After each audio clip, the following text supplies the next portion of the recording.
Have you ever felt like you're doing everything to make others happy, yet somehow you're the one left feeling empty or hurt? Here's a hidden truth. The more intelligent a man is, the more likely he is to fall into emotional traps. Not because he's weak, but because he overthinks. And often, it's not what we do wrong, but what we should have never done at all, that breaks the bond. Welcome to today's video, where we'll explore 9 critical things that smart men should absolutely avoid in relationships. Marcus Aurelius, the great Roman emperor, once said, "A person's greatest mistakes are not always in what they do, but often in what they should never have attempted." Ironically, intelligent men often fall into these traps because of their tendency to analyze and overcomplicate situations. In this video, I'll be sharing lessons rooted in Stoic philosophy, insights I've learned the hard way, and that many others have as well. These principles can help you avoid unnecessary emotional pain and build stronger, more fulfilling relationships. As you listen, you may find yourself nodding, realizing that you've been there before.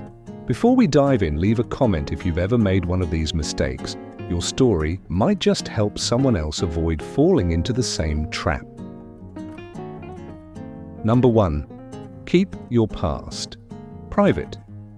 Let's begin with something that seems small but can deeply affect your relationships: the importance of keeping your past private. In a world where oversharing is glorified, discretion has become a rare and powerful asset. The Stoics believed that there is strength in being mindful of what we reveal. In relationships, there's often pressure to tell everything: your regrets, your pain, your darkest chapters. But sharing too much too soon can lead to misjudgment. People may see you through the lens of who you used to be, not who you are now. Worse, some might use that vulnerability to manipulate or control you. As Epictetus wisely said, "First, say to yourself what you would be, and then do what you have to do." Let others experience your present, who you are today, not just your past. It's not about being secretive. It's about discernment, choosing what to share, when, and with whom. That is wisdom, and that's just the beginning. Up next, we'll explore another hidden danger, one that often disguises itself as honesty. Picking up from where we left off, we now explore why keeping your past private isn't just wise, it's deeply attractive and stabilizing. In relationships, openness must be balanced with discernment. While sharing parts of yourself can build intimacy, revealing too much too soon can leave you vulnerable, especially if that information falls into the wrong hands. What might seem like innocent honesty can become a weapon for manipulation or judgment. Beyond that, when you overshare, you erode the sense of mystery, something the Stoics valued immensely. As Seneca once said, "Silence is a lesson learned from the many sufferings of life." Holding back, even just a little, keeps a spark alive. There's also the risk of shifting the power dynamic. By handing over your full story too early, you allow the other person to control the narrative, often unconsciously, and you risk letting your past dictate the direction of the relationship. The Stoic perspective. The Stoics knew that wisdom often comes from restraint. Marcus Aurelius famously said, "You have power over your mind, not outside events. Realize this, and you will find strength." That strength includes choosing what to share and what to keep sacred. Keeping your past private isn't about hiding or avoiding accountability. It's about understanding that your experiences are part of your personal evolution, not ammunition to be used against you. Privacy versus authenticity. Know the difference. Being private doesn't mean being dishonest. Authenticity means showing up as your true self, now, without needing to relive every detail of who you used to be. When the time is right and trust is earned, you can share parts of your story in a way that adds meaning rather than weight. How to keep your past private. gracefully. Set clear boundaries. Decide ahead of time what you're comfortable discussing. Use polite redirection. If someone presses, respond calmly. I'll share more when I feel the moment's right. Choose your audience. Not everyone deserves full access to your story. Trust must be earned. Focus on the present.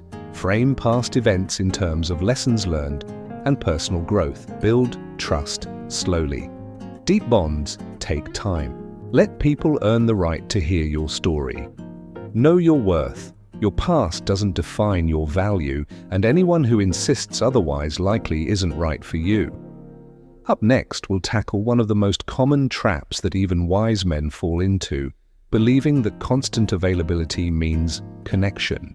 But is that really true? Let's find out in the next chapter. As we just explored, maintaining privacy not only brings peace, but also earns respect and control over our narrative. Now let's turn to another topic that's just as essential and often avoided: the fear of being alone. 2. Face your fear of being alone.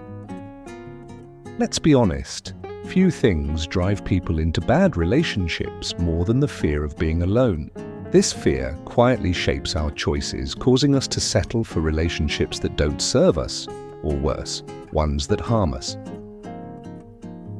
Epictetus once said, "We suffer not from the events in our lives, but from our judgment about them." And one of the harshest judgments we place on ourselves is the idea that being alone is something to fear, even something shameful. Pause and think. How many people stay in unfulfilling or toxic relationships out of fear? How often have we chosen someone not because they were right, but because we were afraid of being alone? The truth is, there is no greater prison than being trapped in a relationship that steals your potential, your peace, and your dignity. The illusion of security. Many people believe that being in a relationship equals being safe. They feel shielded from loneliness, judgment, or the hard work of facing themselves. But that belief is an illusion. The Stoics knew true security doesn't come from others, it comes from within. As Seneca wrote, "A man who is at peace with himself does not need the approval of others." Still, many tie their worth to having a partner. They confuse companionship with value. Why the fear of being alone is dangerous? Because it breeds desperation. That fear leads people into unhealthy relationships and keeps them stuck long after they should have left. Worse, it robs them of the growth that solitude offers. When you're afraid of being alone, you're not just running from loneliness, you're running from yourself. You fill the silence with someone else's presence, rather than listening to your own thoughts, fears, and truth. The Stoics teach us this. To master yourself is the ultimate power. And through solitude, that mastery begins. After understanding that the fear of being alone can trap us, it's time to embrace a deeper truth. Solitude is not weakness. It's power. The strength of being alone. What most people fail to realize is this. Being alone isn't a flaw. It's a gift. It's the perfect time to rediscover who you are, what you value, and what you truly want in life. Marcus Aurelius wrote, "Nowhere can man find a quieter or more untroubled retreat than in neighing his own soul." When you learn to embrace solitude, you stop chasing validation. You stop mistaking crumbs of attention for love. You begin to build a life so rich and fulfilling that anyone who enters it only adds to your joy, not becomes the source of it. This freedom of facing. This fear, facing your fear of being alone, is liberating. It teaches you that you are enough as you are. You don't need someone else to complete you. Being alone doesn't mean you're unworthy or unlovable. It means you're brave enough to walk your path, even if no one's walking beside you right now. The Stoic approach, the Stoics didn't just accept solitude, they embraced it. They saw it as a necessary part of life, a time to reflect, to grow, and to train the mind. Epictetus said, "Freedom is the only worthy goal in life. It is won by disregarding things beyond our control. And the truth is, no one can guarantee they'll stay in your life. People leave, people change, people disappoint, but you remain." So how do you face the fear of being alone by shifting your perspective? See solitude as an opportunity, not a punishment. Use this time to grow, learn new skills, reconnect with your values, strengthen your inner world, meditate, journal, or simply do things that nourish your soul. When you build a life you genuinely enjoy, you won't settle for relationships that compromise who you are. Let go of desperation. It repels what's good for you. Confidence, on the other hand, attracts the right kind of people. Practice gratitude. Appreciate this freedom, the ability to steer your life without compromise or distraction. Once you've built that strong inner world, there's one more thing that deserves your attention. How you use your time, especially in relationships, shapes everything. We'll explore that in the next part. Now that we've recognized how crucial it is to spend our time wisely, we must face a more subtle trap: wasting time on people who don't value us. Mixed signals. The cost of wasted time, ask yourself. How many weekends have you lost prioritizing someone who wasn't even sure about you? Marcus Aurelius said it best: "Time is like a river. Once it flows past, it's gone forever." Yet far too many high-potential men let their best years slip away chasing someone who treats them like a backup plan. They cancel plans, skip workouts, and put dreams on hold for someone who wouldn't do the same for them. The hard truth: while you're making them a priority, they might only be making you an option. And the saddest part? Time is the one resource you can never get back. You can rebuild finances, form new relationships, or seek fresh opportunities. But time lost with the wrong person? That's gone for good. What's the solution?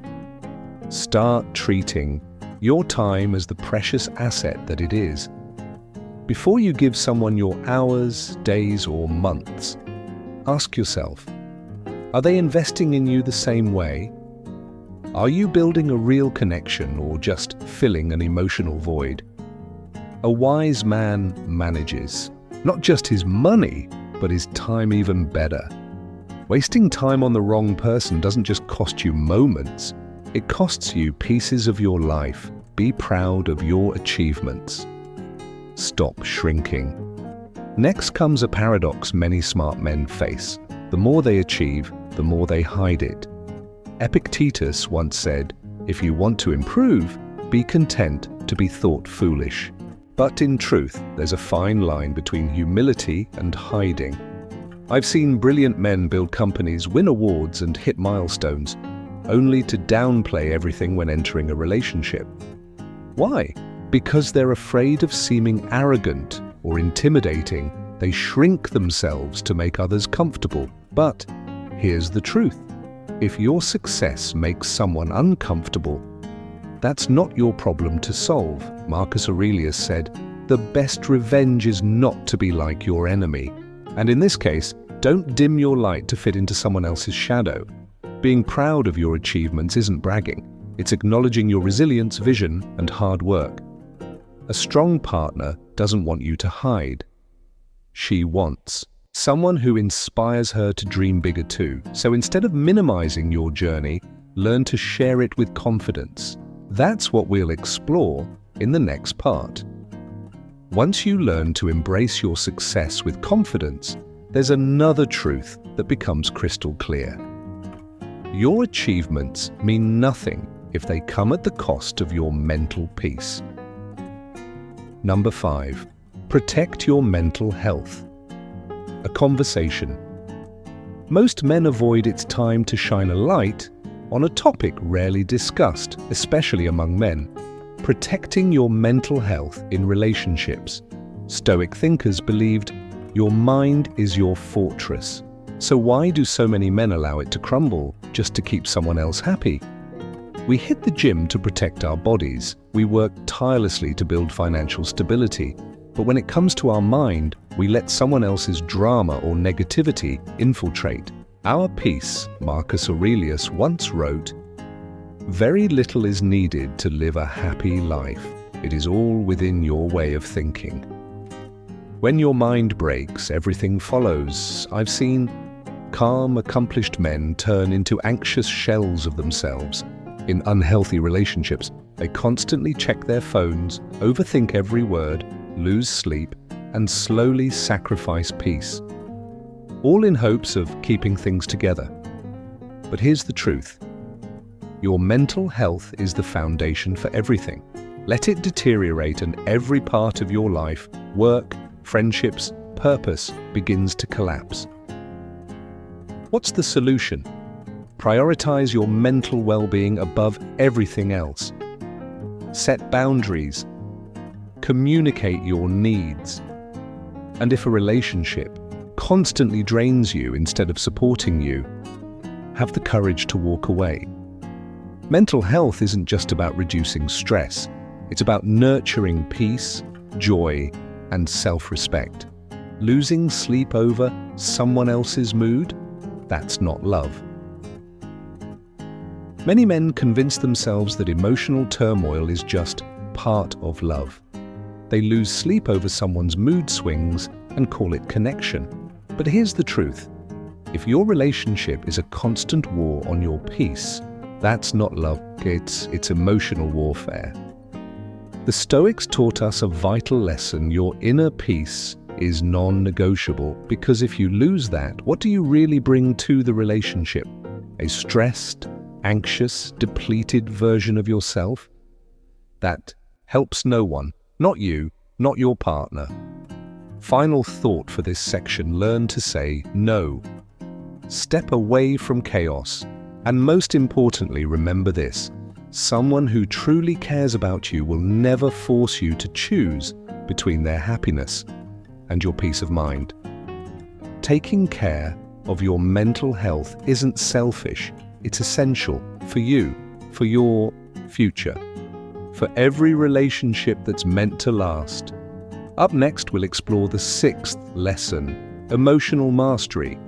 How to stay grounded in the storm of romantic ups and downs. At the end of the day, you can't pour from an empty cup, and you certainly can't build a strong, healthy relationship with a tired, overwhelmed mind. Lesson 6. Be true to yourself.